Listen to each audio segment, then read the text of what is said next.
پرانے وقتوں کی بات ہے، کسی ملک کا بادشاہ بہت ظالم تھا۔ وہ غریبوں کا مال ہڑپ کر جاتا تھا۔ معمول کے مطابق بادشاہ کا دربار سجا ہوا تھا۔ اچانک ایک مداری اپنا بندر لیے دربار میں دوڑتا ہوا داخل ہوا اور چیخنے چلانے لگا۔ دروازے پہ کھڑے دربانوں نے اسے روکنا چاہا، مگر وہ سیدھا اندر چلا آیا۔ اسے زبردستی اندر آتے دیکھ کر بادشاہ نے دربانوں کو اسے اندر لانے کا کہا۔ بادشاہ نے اسے پوچھا، تم کون ہو اور کیا چاہتے ہو؟ وہ کہنے لگا، میں آپ کے بھائی کا مالک ہوں۔ کیا مطلب؟ بادشاہ نے ماتھے پر بل چڑھاتے ہوئے غصے سے کہا۔ مداری پورے اعتماد کے ساتھ بولا، میں اس بندر کا مالک ہوں اور یہ بندر آپ کا بھائی ہے اور آپ کی بادشاہت اور دھن دولت میں آپ کا برابر کا حصہ دار ہے۔ جاری ہے۔ اس کا کہنا تھا کہ پورے دربار میں ہلچل مچ گئی اور بادشاہ یکدم طیش میں آ کر یکدم کھڑا ہو گیا۔ کیا بکواس کر رہے ہو؟ یہ بندر اور میرا بھائی؟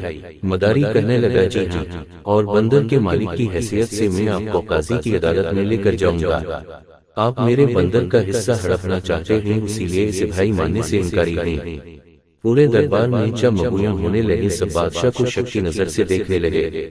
بادشاہ گرجدار آواز میں بولا، یہ کون گستاخ ہے؟ اسے دربار سے باہر نکالا جائے۔ مداری نے بڑی ہوشیاری سے کام لیا اور لوگوں کو مخاطب کرتے ہوئے کہنے لگا، دیکھو لوگو، یہ ہے تمہارا بادشاہ، جس کے انصاف کے تم لوگ گن گاتے ہو۔ یہ میرے بندر کا حصہ ہضم کرنے کے لیے ایسا واویلا مچا رہا ہے۔ یہ سننا تھا کہ ایک درباری اٹھا اور کہنے لگا، بادشاہ سلامت، جان کی امان پاؤں تو عرض کروں، اگر آپ سچے ہیں تو آپ کو ڈر کس بات کا؟ آپ قاضی کے سامنے اپنا مقدمہ رکھیے اور دودھ کا دودھ پانی کا پانی ہو جائے گا۔ ساتھ ہی مداری سے مخاطب ہو کر بولا، اگر تم بادشاہ کے بھائی ہو تو اس کا تمہارے پاس کیا ثبوت ہے؟ یہ ثبوت تو میں قاضی کی عدالت میں ہی دوں گا۔ مداری نے جواب دیا۔ پورا دربار اس شخص کی ہم میں ہم ملانے لگا۔ بادشاہ پر دباؤ بڑھ گیا اور اسے ان کی بات ماننی پڑی۔ عدالت لگتی ہے۔ مداری اپنی رام کہانی سنانا شروع کرتا ہے۔ جناب والا میں ایک کسان تھا، اپنی تھوڑی سی زمین پر کاشت کیا کرتا تھا۔ ایک دن ہل چلاتے ہوئے مجھے اپنی زمین سے ایک تھیلی ملی۔ جب میں نے اسے کھولا تو اس میں سے یکدم تیز روشنی نکلی۔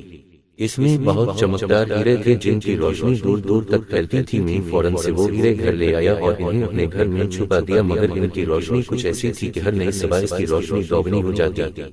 میں چاہتا تھا کہ اس ہیروں کا کسی کو پتہ نہ چلے، مگر ان کی روشنی روز بے روز بڑھتی چلی گئی۔ بلا آخر میرے گھر سے نکلنے والی تیز روشنی کی خبر پورے گاؤں میں پھیل گئی اور بات بادشاہ تک پہنچ گئی۔ بادشاہ نے مجھے دربار میں بلایا اور مجھ سے وہ ہیرے دیکھنے کی خواہش کا اظہار کیا۔ جب میں نے وہ ہیرے بادشاہ کو دکھائے، بادشاہ نے ہیرے اپنے قبضے میں کر لیے۔